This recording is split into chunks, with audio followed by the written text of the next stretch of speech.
الحمد لله نحمده ونستعينه ونستغفره ونؤمن به ونتوكل عليه ونعوذ بالله من شرور أنفسنا ومن سيئات أعمالنا من يهده الله فلا مضل له ومن يضلله فلا هادي له ونشهد أن لا إله إلا الله وحده لا شريك له ونشهد أن سيدنا ونبينا ومولانا محمدا عبده ورسوله صلى الله تعالى عليه وعلى آله وأصحابه وبارك وسلم تسليما كثيرا كثيرا.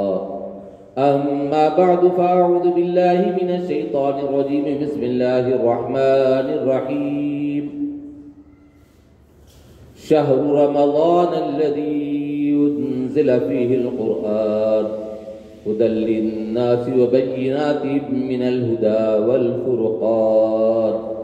وقال تعالى: يا أيها الذين آمنوا كتب عليكم الصيام كما كتب على الذين من قبلكم لعلكم تتقون. صدق اللہ العظیم. بزرگان محترم، برادران اسلام اور عزیز نوجوان ساتھیوں، رمضان کا یہ مبارک مہینہ چل رہا ہے. اس مبارک مہینے کے اندر ہم نے الحمدللہ 14 روزے رکھے ہیں. آج کا جو روزہ ہے یہ 14واں روزہ ہے، اور اللہ تبارک تعالیٰ نے اپنے کرم سے ہم کو اس کی توفیق عطا فرمائے. کوئی بھی کام انسان کے بس کا نہیں ہوتا تا وقت کہ اللہ تبارک تعالیٰ کی مدد شامل حال نہ. اللہ جب تک نہ چاہے کوئی بندہ کوئی کام نہیں کر سکتا. رمضان تو ہر سال آتا ہے.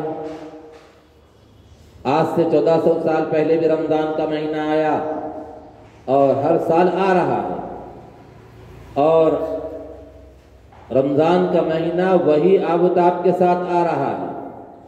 آج سے 1400 سال پہلے جس طرح سے رمضان کا مہینہ آیا اسی طرح سے آج بھی آیا. تسلسل کے ساتھ یہ مہینہ آ رہا ہے. کبھی کوئی مہینہ کوئی سال رمضان کا مہینہ ناغا نہیں ہوا. ہوتا ہے ایسا؟ نہیں ہوتا. پورے ایام میں گردش چل رہے ہیں. سورج چل رہا ہے، چاند نکل رہا ہے، اور چاند بھی جو سو ماشاءاللہ سے اپنے حساب سے نکل رہا ہے، اور اس کا وقت مقررہ جو ہے اس حساب سے وہ چاند نکل رہا ہے. سورج ہے تو سورج اپنے وقت مقررہ سے نکل رہا ہے.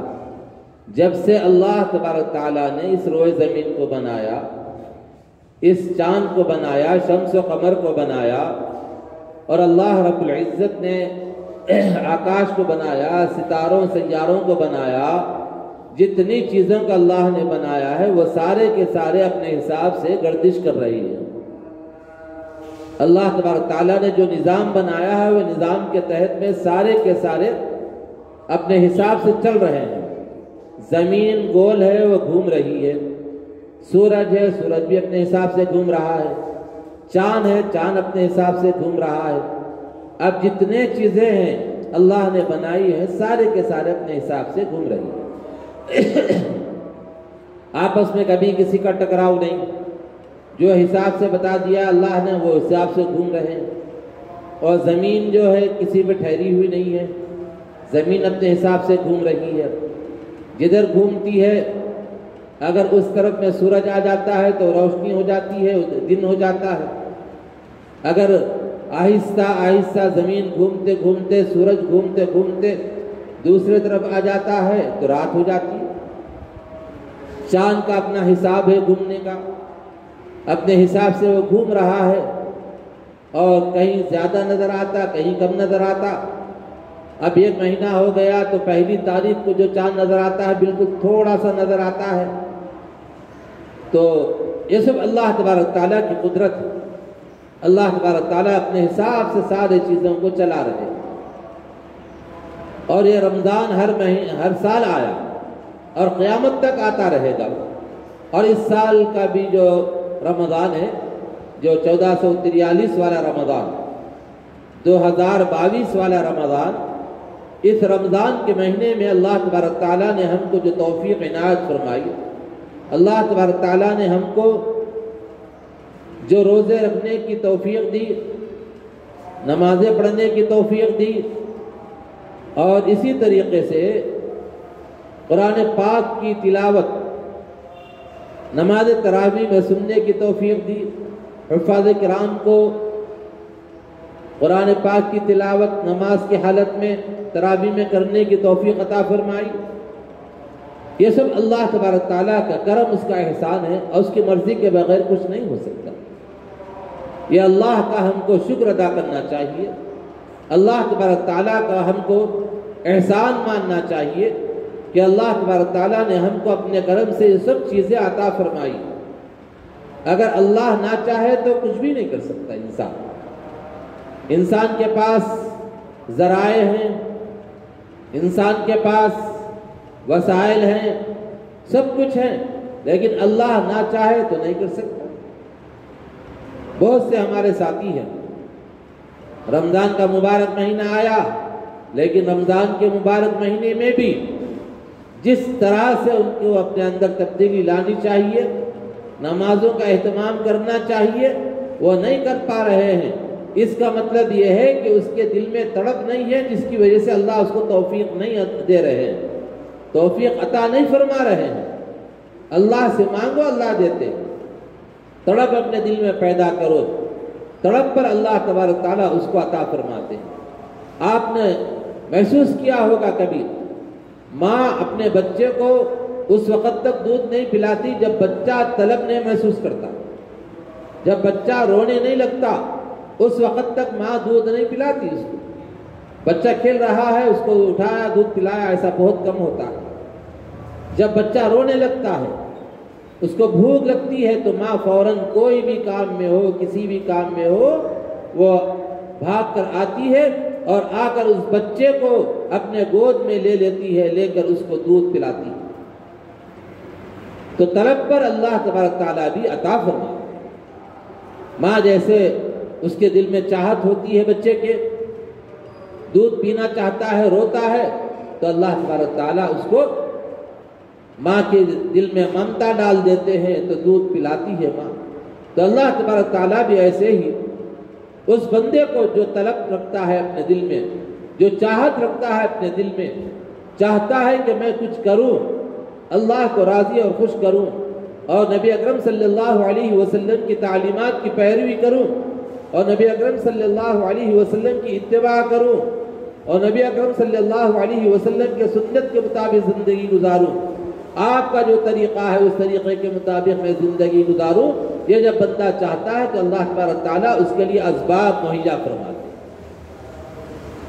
اگر بندہ نہ چاہے تو باتیں ہزار ہیں، کچھ نہ کچھ بہانہ بنا دیتا۔ دیکھیے اس کے دل میں نہیں ہے تو بہانہ بنائے گا، کہیں تو بیماری کا بہانہ بنائے گا، کہیں تو شوگر کا بہانہ بنائے گا، کہیں تو کہے گا کہ طبیعت ٹھیک نہیں ہے، روزہ نہیں رکھتا، ذرا سی تکلیف ہو گئی، حالانکہ کوئی ایسا زیادہ مرض نہیں ہے بڑا، لیکن اس کے باوجود وہ بہانہ بنا کر روزے چھوڑ دیتا ہے۔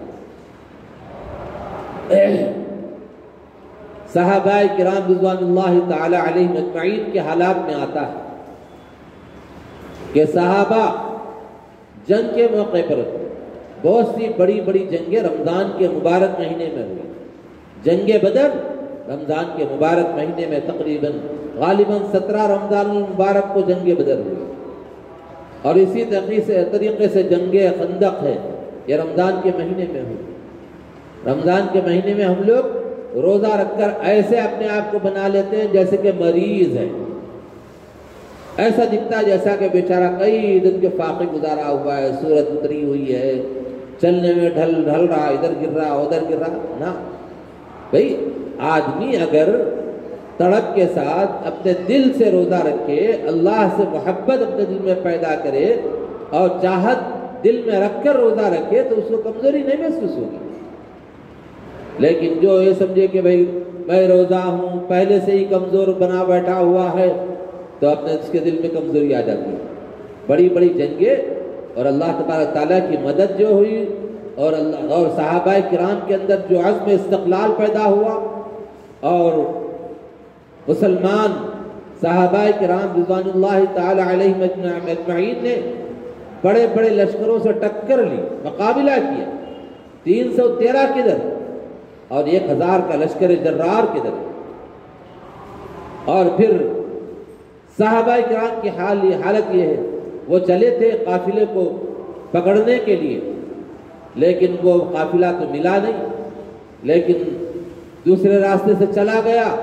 یہ واپس آنے کی سوچ ہی رہے تھے، اطلاع ملی کہ وہاں پر پہلے سے آدمی کو بھیجا دیا اس قافلے والے نے، اور بھیجا کر وہاں پر اپنے سامان کی حفاظت کے لیے نعرہ لگایا، اے مکے کے لوگوں، اے رؤسائے مکہ اور اے مکے کے سرداروں، اپنے سامان کی حفاظت کے لیے آ جاؤ، خطرہ یہاں پر لگا ہوا ہے. تو سارے مکے والے لوگوں نے سامان کی حفاظت کے لیے سب کو للکارا، ہر گھر کے اندر گئے، جا کر ابھارا، چلو لڑنے کے لیے ہم کو جانا ہے. اور اسی ارادے سے وہ لوگ نکلے. کوئی جانے کے لیے تیار نہیں ہے تو اس کو آڑ دلائی. اور اس وقت میں ابو جہل تھا، وہ چلنے کے لیے تیار نہیں ہو رہا تھا، اس کو آڑ دلائے گی، موت سے ڈر رہا ہے کہا. تو اس نے کہا میں موت سے ڈرتا ہوں، چلو میں بھی چلتا ہوں. اس میں عتبہ، شیبہ، یہ سارے کے سارے لڑنے کے لیے نکلے. اور وہاں کے سورما مانے جاتے تھے، بڑے لوگ مانے جاتے تھے، بہادر مانے جاتے تھے. مال بھی تھا ان کے پاس، طاقت بھی تھی اور عسکری صلاحیت بھی تھی ان کے اندر، اور پھر فوجی صلاحیت بھی ان کے اندر پائی جاتی تھی. تلوار چلانا جانتے تھے، نیزہ یعنی کیسا نیزہ سامنے والے کی طرف میں پھینکے وہ ان کو اس کا آئیڈیا تھا، نشانہ نہیں چوکتا تھا. ایسے لوگ اس کے اندر شامل تھے. وہ پورے کے پورے وہاں سے نکل پڑے. جب صحابہ کو اطلاع ملی، حضور اکرم صلی اللہ علیہ وسلم تک یہ خبر پہنچی، تو حضور نے کہا کہ دیکھو معاملہ بڑا عجیب آ گیا. ہم نکلے ایک ارادے سے، اب ہو رہا ہے یہ اللہ کی مرضی ہے، اس کا منشا. صحابہ کرام کے پاس میں تلواریں کسی کے پاس ہے تو ٹوٹی ہوئی ہے، کسی زمانے میں اندر رکھی ہوئی تھی تو تلوار نکال کے لائے تو زنگ آلود ہے. کسی کے پاس گھوڑا ہے، کسی کے پاس نہیں ہے، کوئی پیدل جا رہا ہے اور تلوار ہے، لیکن تلوار بھی اتنی اچھی نہیں ہے جس سے مقابلہ کیا جا سکے. لیکن سب کی نظر اللہ پر تھی، سب کی نظر اللہ پر تھی. اللہ کے رسول صلی اللہ علیہ وسلم کا حکم تھا. حکم کی تعمیل میں سارے کے سارے صحابہ لبیک کہہ کے آگے بڑھ گئے. اور آگے جب بڑھے تو حضور اکرم صلی اللہ علیہ وسلم نے کیا کیا، ایک مقام پر گئے، جا کر معائنہ کر کے ایک علاقے کو انہوں نے چن لیا، اور چننے کے بعد کہا ساری مسلمان فوج یہاں پر ٹھہرے. اور پھر رات میں کیا ہوا، دعائیں ہو رہی ہیں لیکن میدان جنگ میں ہو رہی ہیں. آج ہم سے جتنا بن پڑتا وہ یہی کہ مسجدوں میں بیٹھ کر، کمروں میں بیٹھ کر دعائیں کر رہے ہیں. لیکن سرکار دو جہاں، سرور کون مکہ، تاجدار انبیاء، نبی رحمت محمد رسول اللہ صلی اللہ علیہ وسلم نے بدر کے اس میدان کے اندر جب سارے کے سارے صحابہ اور ادھر سامنے لشکر جرار ہے، 1000 کا لشکر ان کے پاس ہے، اور گانے والے بجانے والیاں بھی اس میں ہیں، ابھارنے والیاں بھی اس میں ہیں کہ گانے گا کر ابھار رہی ہے. لیکن صحابہ کرام کی مبارک جماعت جو توکل کیے ہوئے اللہ پر ہے، اور پھر حالت یہ ہے کہ ان کے پاس کوئی زیادہ سامان بھی نہیں ہے، لیکن ان کے سردار، کمانڈر اور نبی رحمت، ہم سب کے آقا، سرور کون مکہ، تاجدار انبیاء صلی اللہ علیہ وسلم، رات کی تاریکی میں جو ان کے لیے خیمہ لگایا گیا، اس خیمے کے اندر بیٹھے ہوئے ہیں، نمازیں پڑھ رہے ہیں، اللہ کے دربار عالی میں سربا سجود ہیں. نماز کے پڑھنے کے بعد اٹھ کے بیٹھ گئے، بیٹھ کر دعا کر رہے ہیں. ان کے رفیق خاص یار غار حضرت ابو بکر صدیق رضی اللہ تعالیٰ عنہ وہاں پر بیٹھے ہوئے پیچھے، اور دیکھ رہے ہیں، سارا منظر دیکھ رہے ہیں، اپنے آقا کے اوپر فریفتہ ہونے والے، اپنے آقا کے اوپر اپنی جان کو قربان کرنے والے، اپنے آقا کے اوپر ہر چیز کو قربان کرنے والے، آن بان کو قربان کرنے والے، آل و اولاد کو قربان کرنے والے، مال و دولت کو قربان کرنے والے، جائیداد کو قربان کرنے والے حضرت ابوبکر صدیق رضی اللہ تعالیٰ عنہ وہاں پر پیچھے بیٹھے ہوئے دیکھ رہے ہیں، پورا منظر ان کی آنکھوں کے سامنے ہے۔ کبھی نبی اکرم صلی اللہ علیہ وسلم دعا فرما رہے ہیں، دعا کے الفاظ یہ ہیں کہ یا اللہ اس وقت میں یہ چھوٹی سی جماعت مسلمانوں کی، صحابہ کرام کی یہ چھوٹی سی جماعت ہے، اس چھوٹی سی جماعت کو اگر آج شکست دے دیں گے تو قیامت تک کوئی آپ کا نام لینے والا نہیں رہے گا۔ یہ کہہ کر دعا ہو رہی ہے، دعا کرتے کرتے آپ کے ہاتھ کانپنے لگتے ہیں، ہاتھ کے اندر جنبش ہوتی ہے۔ کبھی کبھی ایسا ہوتا ہے کہ آپ سجدے میں چلے جاتے ہیں، سجدے میں جا کر روتے ہیں، اللہ سے دعا کرتے ہیں، پھر سجدے سے اٹھ جاتے ہیں اور رونے لگتے ہیں، آپ کا سر مبارک ہلتا ہے، ہلنے کے بعد آپ نے جو ردا اوپر اوڑھ رکھی ہے، آپ نے چادر مبارک کو جو اوڑھ کر رکھا ہے وہ نیچے گر جاتی ہے، تو سرور کون و مکا تاجدار انبیاء صلی اللہ علیہ وسلم کی چادر کو پیچھے بیٹھے ہوئے آپ کے رفیق خاص حضرت ابوبکر صدیق رضی اللہ تعالیٰ عنہ چادر کو اوپر اڑا دیتے ہیں، اوپر اڑاتے ہیں، اور اڑانے کے بعد پھر کہتے ہیں کہ اے محمد یا رسول اللہ صلی اللہ علیہ وسلم اپنے آپ پر رحم کیجئے، اللہ ضرور آپ کو فتح کامرانی عطا فرمائے گا۔ یہ کیفیت مسلسل چل رہی ہے، پھر آپ کے رونے کی کیفیت بن کے ایسی ہو گئی کہ آنکھوں سے آنسو رواں ہے اور سسکیاں بدی ہوئی ہیں، آپ کے سر مبارک ہل رہا ہے، پھر سجدہ ریز ہو جاتے ہیں، اللہ سے مانگتے ہیں، آپ کی ردا پھر نیچے گر جاتی ہے، شانوں پر آ جاتی ہے، تو نبی اکرم صلی اللہ علیہ وسلم کی اس ردا کو حضرت ابوبکر اٹھا کر پھر سر پر اڑا دیتے ہیں۔ یہ کیفیت ہوئی، اور اس کے بعد پھر کہتے ہیں کہ یا رسول اللہ صلی اللہ علیہ وسلم آپ اپنے آپ پر رحم کیجئے، اپنے آپ پر رحم کیجئے، اللہ آپ کو ضرور فتح کامرانی عطا فرمائے گا۔ اور یہ جب آپ دعا جتنی دیر کرنا تھا کر رہے ہیں، دیکھو دوست اور بزرگوں، دعا ہو رہی ہے گھر کے اندر نہیں، دعا ہو رہی ہے مسجد نبوی میں نہیں، دعا ہو رہی ہے نبی اکرم صلی اللہ علیہ وسلم کے حجرہ اقدس میں نہیں، دعا ہو رہی ہے مدینے کی گلیوں میں نہیں، دعا ہو رہی ہے تو کہاں میدان بدر کے اندر دعا ہو رہی ہے، سامنے لشکر جرار ہے اور اوپر آسمان ہے، نیچے زمین ہے، کوئی سہارا نہیں ہے سوائے اللہ تبارک تعالیٰ کے، کوئی مددگار نہیں ہے ان کا۔ ایسے وقت میں اللہ کو پکار رہے ہیں، ایسا پکار رہے ہیں کہ دل کی کیفیت ان کی بدی ہوئی ہے، دل کے اندر ایک کیفیت آ گئی کہ اے مولا آپ کے علاوہ ہمارا کوئی مدد کرنے والا نہیں ہے، اور ہماری دعاؤں کا حال یہ ہے، مانگتے ایک طرف ہے تو دل کہیں اٹکا ہوا ہوتا ہے، کہ دل کے اندر یہ ہوتا ہے فلاں بابا کے پاس چلے جائیں گے تو وہ ہماری مدد کر دیں گے، فلاں جگہ جا کر ہم وہ کریں گے تو یہ ہو جائے گا۔ ارے تدبیری درجے میں صحابہ کرام نے اپنے ساتھ میں اونٹوں کو لیا تھا، تدبیری درجے میں صحابہ کرام نے اپنے ساتھ اپنے گھوڑوں کو لیا تھا، صحابہ کرام رضوان اللہ تعالی علیہم اجمعین نے تدبیری درجے میں اپنے ساتھ میں تلواروں کو لے کر چلے تھے، لیکن وہاں پر جانے کے بعد اس وقت میں ایسی رات کی تاریکی میں سارا کا سارا علاقہ سو رہا ہے، صحابہ کرام کی مبارک جماعت محو خواب ہے، لیکن سرور و کون و مکا تاجدار انبیاء صلی اللہ علیہ وسلم کو نیند نہیں آتی، آپ رات تمام اللہ سے مانگ رہے ہیں، رو رہے ہیں، اے مولا مدد فرما، اے مولا مدد فرما، یہ مبارک جماعت کی مدد فرما، اسلام کا بول بالا فرما، اسلام کو سرخروئی عطا فرما، اسلام کو ترقی عطا فرما، اسلام کو آگے بڑھنے کے راستے پیدا فرما۔ یہ دعا ہو رہی ہے، اللہ تبارک تعالیٰ نے دعا کو قبول فرمایا۔ اس بدر کے میدان کے اندر سرکار دو عالم صلی اللہ علیہ وسلم نے دعا ختم کی، اپنے چہرے پر ہاتھ کو پھیر لیا اور پیچھے پلٹ کر کہا، اے ابو بکر خوشخبری ہو، اللہ تبارک تعالیٰ نے مسلمانوں کو فتح اور کامرانی عطا فرمانے کا وعدہ فرمایا، مسلمانوں کو فتح کامرانی عطا فرمائیں گے اللہ تبارک تعالیٰ۔ اور اس کے بعد حضور اکرم صلی اللہ علیہ وسلم نے حضرت بلال حبشی سے کہا، بلال سے کہہ دو کہ اذان دے۔ اس جنگل بیابان کے اندر سارے صحابہ سو رہے تھے، حضرت بلال کی اذان کی آواز گونجی، سارے صحابہ بیدار ہو گئے۔ بیدار ہونے کے بعد صحابہ کرام رضوان اللہ تعالی علیہم اجمعین وضو فرما لیے، نمازوں سے فارغ ہو گئے۔ فارغ ہونے کے بعد صحابہ کرام کی وہاں پر صفیں تیار ہو گئی، اور حضور اکرم صلی اللہ علیہ وسلم ابو بکر کو ساتھ میں لے گئے اور بھی چند صحابہ کو ساتھ میں لے گئے، لے جا کر میدان بدر کا معائنہ فرمایا، اور آپ نے فرمایا کیا ہے ابو بکر، اللہ نے مجھے وہ جگہ بھی دکھا دی کہاں پر کون مرے گا، کہاں پر کون واصل جہنم ہوگا۔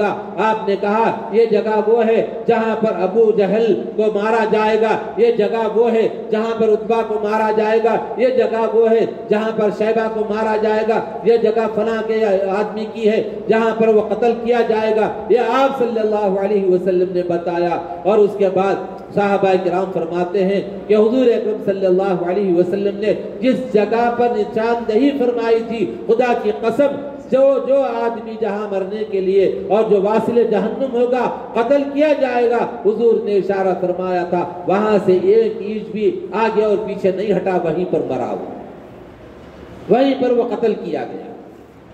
دوست اور بزرگوں، حضور اکرم صلی اللہ علیہ وسلم کی کس چیز کی کمی تھی؟ میدان میں نکلنے کی کیا ضرورت تھی؟ حضور چاہتے تو ان کے لیے احد کا پہاڑ سونے کا پہاڑ بن جاتا۔ حضور اگر چاہتے تو مکے کے لوگوں نے آ کر وعدہ کیا تھا کہ سیم و زر کے انبار آپ کے قدموں میں جھونک دیں گے۔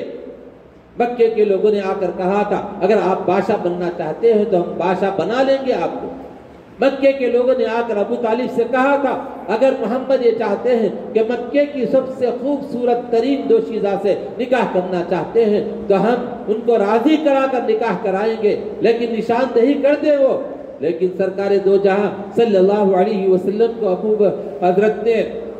حضرت ابو طالب نے بلا کر کہا اے محمد، اے بھتیجے، بولنے کا انداز دیکھیے کیسا فرما رہے ہیں، کیسی محبت ہے۔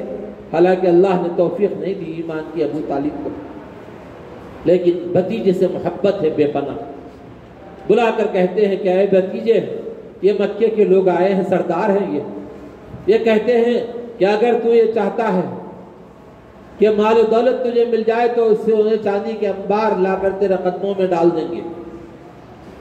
یہ کہتے ہیں کہ اگر تو بادشاہت چاہتا ہے تو تجھے بادشاہ تسلیم کر لیں گے۔ یہ کہتے ہیں کہ اگر تو کسی لڑکی سے نکاح کرنا چاہتا ہے، نشاندہی کر دے تو اس لڑکی کے والدین سے جا کر بات کریں گے، اگر وہ تیار نہیں ہو رہے ہیں تو اصرار کے ساتھ تیار کر کے اس لڑکی سے نکاح کرا دیں گے۔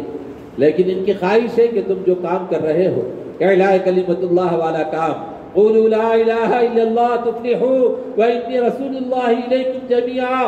اللہ کے رسول نے صفا کی پہاڑی پر چڑھ کر کہا تھا اے قبیلہ بنو کلب ادھر آ جاؤ، اور قبیلہ قریش ادھر آ جاؤ، اور بنو ہاشم ادھر آ جاؤ۔ سارے کے سارے لوگ آ گئے، اور آنے کے بعد آپ نے کہا تھا کہ دیکھو میں تم سے کہتا ہوں کہ میں پہاڑ کی چوٹی پر کھڑا ہوا ہوں، ایک اس طرف تم لوگ ہو، دوسری طرف فوج ہے جو لشکر ہے جو ابھی تم پر حملہ کرنے والا ہے، تو میری بات کو صحیح جانو گے غلط جانو گے؟ تو اس وقت نے سب نے بے آواز ہو کر کہا تھا کہ آپ کی بات کو ہم سچ جانیں گے، اس وجہ سے کہ کبھی آپ نے زندگی میں جھوٹ نہیں بولا، کبھی امانت میں آپ نے خیانت نہیں کی۔ تو اس وقت میں اللہ کے رسول نے فرمایا کہو قولوا لا الہ الا اللہ، نہیں ہے کوئی معبود سوائے اللہ کے، وانی رسول اللہ الیکم جمیعا، کہ میں تم تمام کے جانب رسول بنا کر بھیجا گیا۔ یہ پیغام آپ نے دیا تو بلا کر کہا تو حضور اکرم صلی اللہ علیہ وسلم نے دیکھا چچا کہہ رہے ہیں کہ میری ہڈیوں کا گودا گل گیا ہے، ہڈیوں میں مضبوطی نہیں رہی، بوڑھا ہو گیا، میں جوانی میں مدد کرتا رہا تمہاری، لیکن اب بوڑھا ہو گیا، ہڈیوں میں بھی میرے دم خم نہیں ہے۔ کہ اے محمد، اے میرے بھتیجے، ذرا سا ان کی باتوں پر غور کرو۔ تو اس وقت میں آپ نے کیا بات کہی، یقین کامل جو آپ نے ہم کو سبق دیا ہے۔ اللہ کے رسول نے فرمایا کہ اے چچا جان، یہ لوگ اس وقت میں جو مطالبہ لے کر آئے ہیں اور مجھے لالچ بھی دے رہے ہیں کہ بادشاہ بنا دیں گے، مال و دولت دے دیں گے، لڑکیوں سے شادی کرا دیں گے، یہ لالچ دے رہے ہیں، لیکن خدا کی قسم اگر یہ لوگ میرے ایک ہاتھ میں سورج کو لا کر رکھ دیں اور دوسرے ہاتھ میں چاند کو لا کر رکھ دیں تب بھی میں میرے اس کام سے باز آنے والا نہیں ہوں۔ پھر فرمایا کہ اے چچا جان، میں اس کام کے لیے اپنی طرف سے پہل نہیں کر رہا ہوں، مامور من اللہ ہوں، اللہ کی طرف سے مجھے مامور کر کے بھیجا گیا ہے، اللہ کا رسول ہوں، اللہ نے مجھے اس کام کو دے کر بھیجا ہے، میں اپنے طرف سے نہیں کر رہا ہوں۔ پھر اس کے بعد ایک جملہ آپ نے فرمایا، اے چچا جان، اگر آپ میری مدد نہ کرتے نہ کرے میرا اللہ میری مدد فرمائے گا۔ تو اس وقت میں خاندانی جوش، وہی تو خاندانی خون تھا حضرت ابو طالب کے رگوں کے اندر، کہا بیٹے جا، جب تک میرے دم میں دم ہے اور میری جان میں یعنی میرے اس جسم کے اندر سانس ہے اور جان میری جب تک باقی ہے اس وقت تک تیری مدد کرتا رہوں گا، جا تو کام کرتا رہ، یہ کہا اس نے۔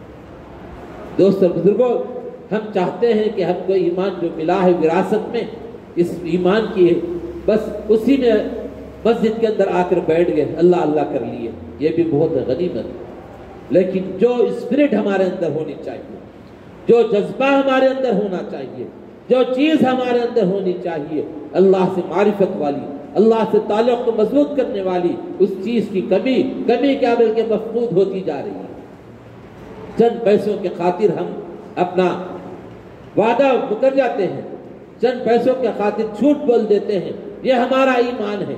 لیکن صحابہ کرام رضوان اللہ تعالی علیہم اجمعین اپنی جانوں کو قربان کیا کرتے تھے لیکن ٹس سے مس نہیں ہوتے تھے۔ حضرت بلال حبشی کے اس واقعے کو یاد کیجئے، تپتی ہوئی ریت پر لٹایا گیا، سینے پر چٹان رکھ دی گئی اور اس کے بعد کہا کہ دیکھو یہ تکلیف جو تمہیں دی جا رہی ہے، نیچے ریت گرم ہے اور اوپر سورج کی شعاعیں ہیں، دوپہر کا وقت ہے، تیز تپش ہے سورج کی، سینے پر چٹان بھی رکھ دیا گیا ہے، اگر اب بھی تم پہلے والے دین پر آ جاؤ اے بلال تو میں تمہیں چھوڑ دوں گا۔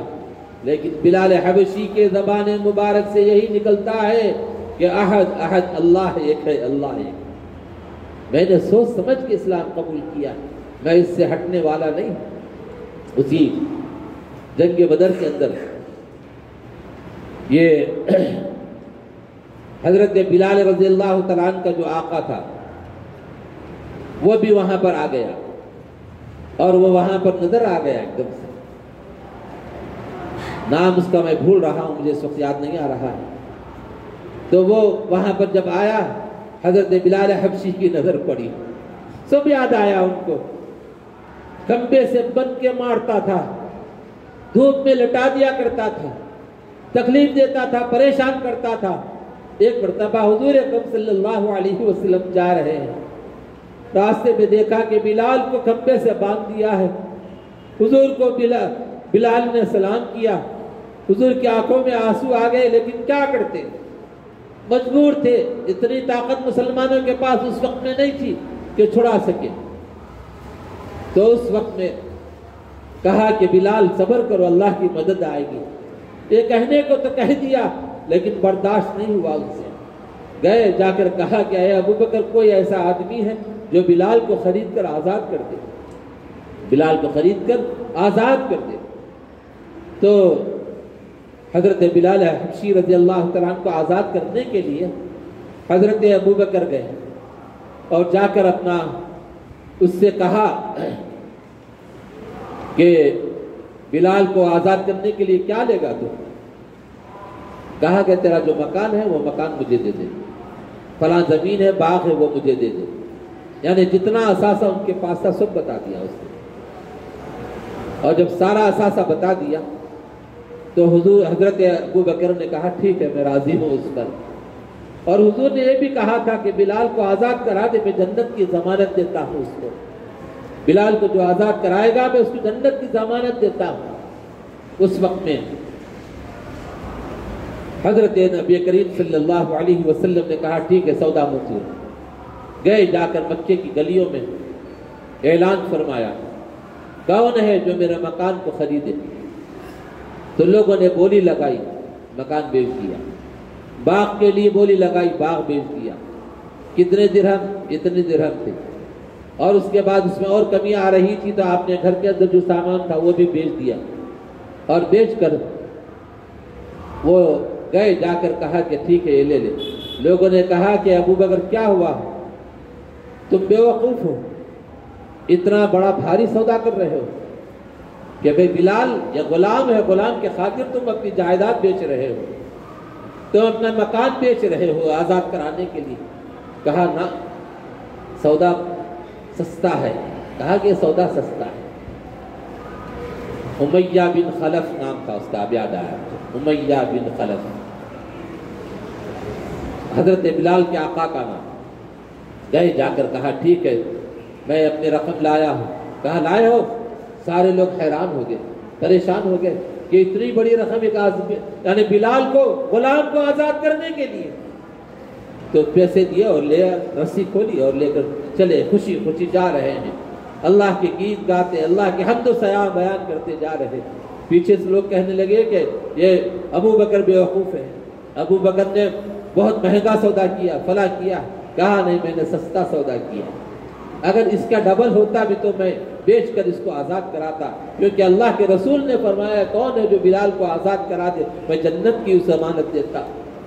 تو حضور اکرم صلی اللہ علیہ وسلم کے پاس لے کر پہنچے اور جا کر کہا کہ یا رسول اللہ صلی اللہ علیہ وسلم، بلال کو آزاد کرا کر لایا ہو۔ کہا کہ کیسے آزاد کرائے؟ کہا کہ میں نے اپنا مکان بیچ دیا۔ کہا مکان بیچے ہو؟ ہاں بیچ دیا رسول اللہ صلی اللہ علیہ وسلم۔ اور کیا ہوا؟ کہا کہ میں نے اپنا باغ بھی بیچ دیا۔ تو کہا پھر کیا ہوا؟ کہا میرے پاس جتنا اثاثہ تھا اگر میں سب بیچ کر اس کو آزاد کرا کر لایا ہوں۔ اللہ کے رسول صلی اللہ علیہ وسلم نے خوشی کا اظہار فرمایا۔ یہ تھے صحابہ جو ایک دوسرے کی مدد کرتے تھے۔ اسلام ایسے ہی ہم تک نہیں آیا، آج باپ دادا کے ذریعے سے اسلام ہم تک پہنچا تو وہ قدر نہیں، قدر کرنی چاہیے۔ اسلام کو اپنے رگ و ریشے میں پیوست کرنا چاہیے، اپنی رگوں کے اندر اس کو پیوست کرنا چاہیے۔ اے مسلمانوں، رمضان کا مبارک مہینہ ہے، اس رمضان میں اپنے آپ کو بنا لو، اپنے آپ کو دین کے سانچے میں ڈھال لو، اپنے آپ کو اسلام کا سچا سپاہی بنا لو، اپنے آپ کو سچا مومن بنانے کی کوشش کرو۔ اس رمضان کے مبارک مہینے میں اپنے مولا سے تعلق کو جوڑ لو، اپنے اللہ سے اپنے تعلق کو مضبوط کر لو، جس کو معرفت کہا جاتا ہے، تعلق مع اللہ جس کو کہا جاتا ہے، اللہ سے ہونے کا دل میں یقین پیدا کر لو، اور رمضان کے روزے پورے رکھنے کی کوشش کرو۔ ایک بھی روزہ نہ چھوڑو، نماز ایک بھی قضا نہ کرو، تکبیر اولیٰ کے اہتمام کے ساتھ مسجد میں آ کر پہلی صف میں نماز پڑھنے کی کوشش کرو، اور اسی طریقے سے قرآن پاک کی تلاوت کرو۔ زکوٰۃ فرض اگر ہو گئی تو زکوٰۃ ادا کرو، اگر رمضان کے روزے ہیں، روزے پورے رکھو، حج فرض ہوا ہے تو حج بھی ادا کرنے کی کوشش کرو۔ اللہ تبارک تعالیٰ سے دعا ہے کہ کہنے والوں کو کہنے سے زیادہ، سننے والوں کو سننے سے زیادہ عمل کی توفیق عطا فرمائے، اور نبی اکرم صلی اللہ علیہ وسلم کی ہر سنت پر ہمیں مر مٹنے کی توفیق عطا فرمائے۔ وآخر دعوانا الحمد للہ رب العالمین۔